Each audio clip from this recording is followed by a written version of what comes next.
Ayan, magandang araw po sa inyong lahat mga kababayan. Nandito naman ho tayo mga kababayan. Ang pag-uusapan natin ho ngayon mga kababayan, ang ating mga lolo't lola sa kanilang mga pensyon mga kababayan ha. So bago po tayo magsimula, ay sa lahat ng hindi pa nakapag-subscribe sa ating YouTube channel, please subscribe at huwag kalimutan pindutin ang notification bell para updated po kayo mga kababayan sa mga balita na ihahatid ni Banat Mandaya. At sa lahat po, bisitahin nyo po yung aking Facebook, Kabanat ay Kugogo. Ayan. Eto na mga kababayan, pag-usapan na natin, huwag na natin itong patagalin mga kababayan, Senator Bongo. Ayan.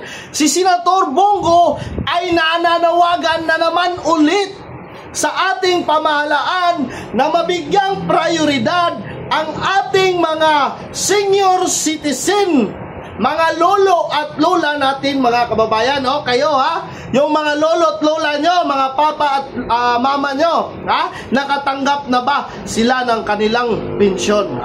Dahil 1 million pa po nga nasa watchlist po ang kailangan po pong bigyan ng budget yung ating mga senior citizen para makatanggap. Dahil marami hanggang ngayon marami pa pong lumalapit kay Senator Bongo para humingi ay para hindi humingi para ay magreklamo dahil hanggang ngayon ay hindi pa sila nakatatanggap ng kanilang mga allowances. Hay nako, mga kababayan, napapansin ng ating buting senador nga mas inuuna pa nila bigyan ng budget yung DPWH. Ay nako, hindi na talaga nadada ang ating gobyerno.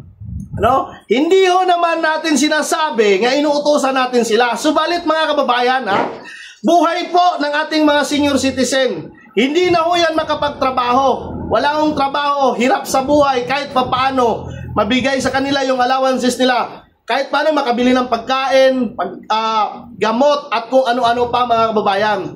Sana naman unahin ng prioridad. Ito yung panawagan ni Senator Bongo.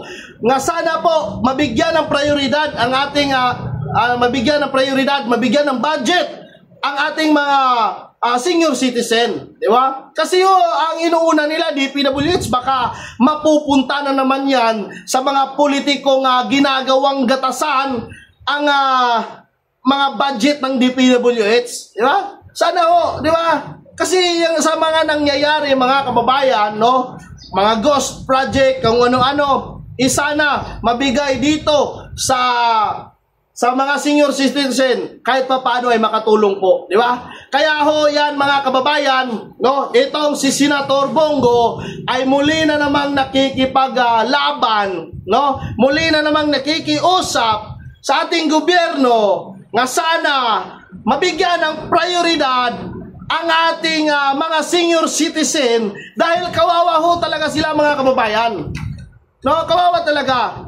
Ako, kagaya ko mga kababayan, papa ko, senior citizen na, nagkasakit na, kailangan maintenance, kung ano-ano pa, mahal mga gamot, at mga pagkain. Hindi na nakapagtrabaho yan sila kasi may sakit na mga kababayan. Kaya sana po, muli pong nananawagan si Senator Bongo at ang taong bayan nga sana po ay mabigyang prioridad ang ating mga senior citizen. Yun lang po, maraming salamat. Sana po ay makinig kayo.